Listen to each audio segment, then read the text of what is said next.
Hello everyone, this is Arrow, and welcome back to Sundown Muna Podfics. Today we'll be continuing Fuck Bullies by RandomWeirdCat, Chapter 21. The darkness surrounds him again. He's still shorter than usual, and he's standing at the edge of the playground and everyone's playing and messing with their quirks before the teachers can see. Izuku messes with a rock and picks it up. He began tossing the rock and running after it when he hears Kacchan talking. "I'm going to be the best. Just wait and see," Kacchan screams at another child. Izuku scrambles over and tries to hide behind the slide. Don't," the girl tries to talk. There were tears in her bright yellow eyes. Her quirk made her eyes change colors and change their shape so she could see, so she should have cat eyes. "I already told you, I'm going to be the best, so I get to be the hero," Kacchan screams. His red eyes glared down at the girl. Her name was Yama. She had short black hair with a green streak. "Okay, I want to be the hero." Kacchan's explosive went off and the girl gets up and runs away from the sandpit and Kacchan. The boy grumbled and plays with his all-mighted endeavor action figures. Izuku has a glimmer of hope. None of Kacchan's friends were around. Maybe he can talk to his best friend. Izuku slowly makes his way over with his small rock. "Kacchan, can I play heroes with you?"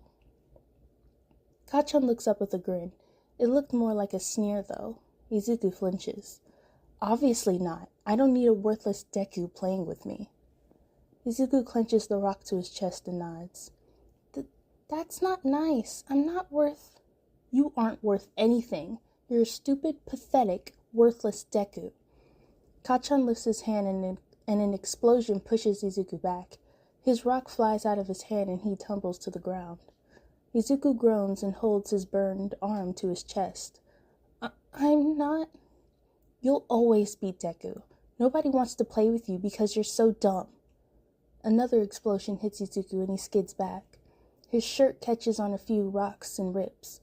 His skin burns against the ground. "Kacchan, Stop calling me that. We aren't friends. Why would I ever want to be friends with you? You're quirkless Deku." Kacchan laughs. He holds his stomach and Izuku has tears and dirt in his eyes. He tries to get up. Kacchan stomps over and slams his foot onto Izuku's aching back. "Stay down." Kacchan pushes him back into the dirt. A small crowd gathers. Kacchan growls at all of them. "What are you looking at? He's just a worthless Deku." Another kid laughs. "Deku, Deku, Deku." Soon other kids join in. "Deku, Deku, Deku." Izuku screams when Kacchan's shoe digs into a cut. He could feel the small petals and sand under his shoe get into some of his cuts. An explosion goes off against his head and his head slams into the ground. Everyone just laughs at him. A voice cuts through the laughter. A teacher comes running, pushing the kids out of the way and stomping over to Izuku and Kacchan. "What is going on?" Kacchan scoffs. "Deku started it, quirkless loser." "Watch your mouth, Katsuki." The teacher wordlessly pushes the boys apart and stares down at the curled up Izuku. They sigh and shake Izuku's burning shoulder. "Get up and go to the nurse. Katsuki, try and control your temper. I know you're excited about your quirk and how wonderful it is, but please be careful."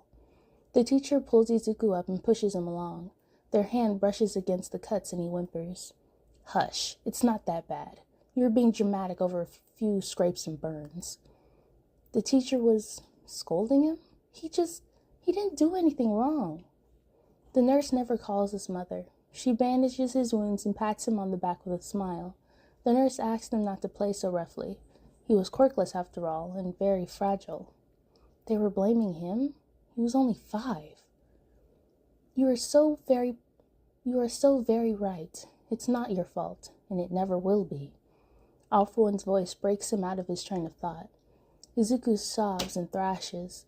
"Kacchan, stay with me for the next few minutes." Alphaone hugs him again and it goes dark. He was 7. Teachers started to ignore him. His mom started to pretend that this was normal. She'd help him treat his wounds, and she'd say she could always buy more clothes for him. Mom never tried to help him after that meeting with the principal. Be patient, Izuku. Soon everything will turn out just fine. His mom smiles down at him. She hugged him while he cried and apologized over and over. The next day he didn't want to go to school. Reluctantly, he still went. His mom told him that his mom would have to waste money on a babysitter for him. He walked down the hallway and got laughed at. Kids pointed at him and giggled. He heard what they were saying. "Here goes the quirkless wonder," they laughed at him. Someone trips him and he drops everything. His small book bag slips all over the ground and everyone laughs. Izuku shuffles to quickly grab all his things. He ignored the way his hand shook and the way his eyes burned with anger. Why him? Why did it matter if he was quirkless? Kachan's voice rings through the halls. "Deku, I thought I told you yesterday I don't want to see your stupid face today. Get out of my way." Explosions push Izuku out of the way. His back slams into the cold wall and his belongings get burned and charred. Izuku grabs his book back and curls up. I tried. I need to go to school." A hand goes right next to his head and he flinches. "Dumb Deku, your mom probably doesn't want you and she doesn't want you and she gets to send you here for some peace." That's not... Man, I wouldn't want to be quirkless. I wouldn't want a quirkless Deku as a son either. You can't do shit, you worthless idiot. Your poor mom has to deal with your whining and crying and those stupid hero dreams of yours. If I were you, I'd just go jump off a roof to help her. The words were not new to him. After Kachan's first attacked him, others came along. There were so many other kids who were angry at him for even breathing. Nobody wanted to work with him or play with him. Nobody wanted to sit with him or talk to him. Other kids started pushing and yelling at him. Other kids told him he shouldn't be alive, that he was a defective kid, that he was nothing but dirt. He looked up suicide when he went home two years ago. So many quirkless people committed suicide every year. So many kids put in mental homes and stuck in the hospitals because they couldn't find any reasons to live. Izuku was starting to understand now. He was a quirkless, useless, worthless, pathetic Deku. It was so simple, yet he still wants to be a hero. Maybe if he jumps off that old abandoned building a few blocks down, he'd get to be in an endless dream of him being a hero with or without a quirk. An explosion makes him scream. Kachan's hand is pressed against his shoulder. The explosion kept going until his shoulder was bleeding and the muscle was exposed. Kachan pulls away and slams his hand into Izuku's chest.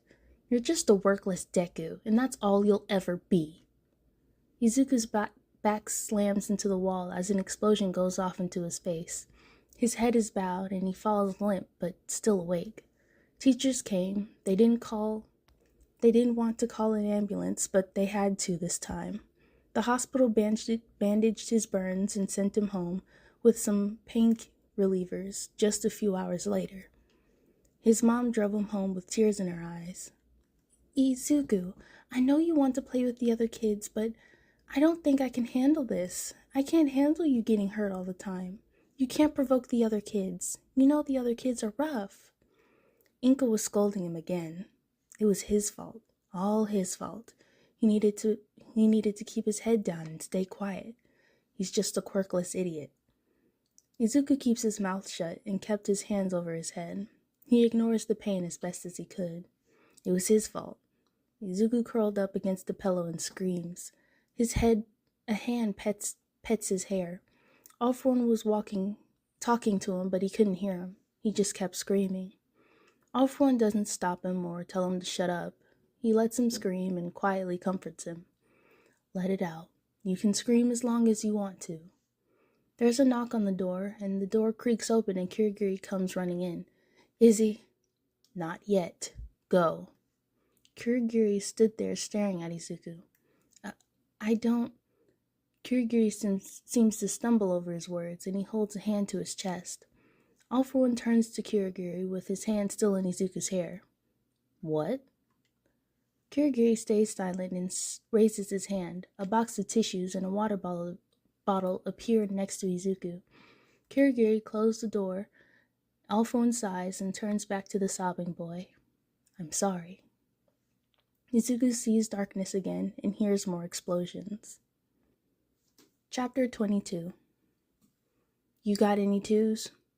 I thought this was fucking Uno. Hitoshi looks up from his cards and raises an eyebrow at Twice. I thought this was Go Fish. Twice responds with a serious voice. Hitoshi glances at Compress, who's held little to no cards. What the hell are you playing? Poker. Hitoshi drops his cards and runs a hand through his crazy hair. What the fuck? We literally agreed on Uno. These are fucking Uno cards. Compress huffs. I thought we agreed on poker. I'm playing Uno. Go Fish. I win. Twice swipes Hitoshi's cards. Hitoshi leans on his hand and rolls his eyes up to the roof. I can't fucking believe we've been playing for 10 fucking minutes. Hitoshi yells. He points at Twice. You plus forward me. Twice gave a small shrug. I don't remember that happening. Do you, Mr. Compress? Nope. Honestly, Hitoshi, maybe we need to get your head checked. Compress gets up and cracks his back. Coming from the guy who owns a yellow banana trench coat like the yellow dude from Curious George, Hitoshi mumbles under his breath. Compress puts a hand over where his masked ear was. What was that? I was just calling you a bunch of bastards. They all glance at the pacing spinner. You good? Hitoshi asks. Ever since the villain came back from watching Izuku, he's been a pacing mess. I didn't want to leave him. What if he breaks him even more, bringing all that? Compress flicks his wrist and a card shoots out and hits Spinner in the back. Spinner glances at Hitoshi before going back to pacing. Right, sorry. Hitoshi sighs. Come on, I thought we were past keeping secrets. I mean, aren't we all great friends? He says. His voice is laced with sarcasm. Compress shuffled the rest of the cards. Funny, weren't you the one to take down Twice and Toga to try and escape? Hitoshi leans against the counter with his fist pressed against his cheek. Sorry, I don't remember that happening. I think you might be the one who needs to get your head checked instead. Hitoshi glares. He hears Compress laugh. My head is perfectly fine, thank you very much. Compress says through his laugh. Hitoshi rolls his eyes. Coming from the guy who's a villain. That's not really my fault. Compress quiets down. Twice leans in and covers his mouth with his hand. He used to be a Yakuza boss, but Akane lightly smacks Twice in the knee. Twice yells out and clutches his knee. What was that for? I'm the most mysterious member of this league. I'd like to keep it that way. No blurting out anything, please. Hitoshi raises an eyebrow. I thought Dabi was the mysterious one. Compress chuckles. He wishes. Dabi turns his head. Shut the fuck up. Language, Twice says with a jump. Hitoshi smirks. Hey, Compress. Compress doesn't reply and stays silent. After a few minutes, he speaks. Twice, I do believe Hitoshi was trying to catch me in his little web. Hitoshi rolls his eyes. Damn it. Dabi relaxes and slumps back in his seat. Kid, I thought we agreed you won't do that. I never agreed. You definitely did, Toga confirmed with a nod and a grin. Kurigiri appears next to Tomura and Magne. Tomura and Dabi jump out of their seats quicker than the others. How is he? Tomura yells. Kurigiri shook his head. He was screaming. I didn't want to leave him. Toga grips Magne's hand.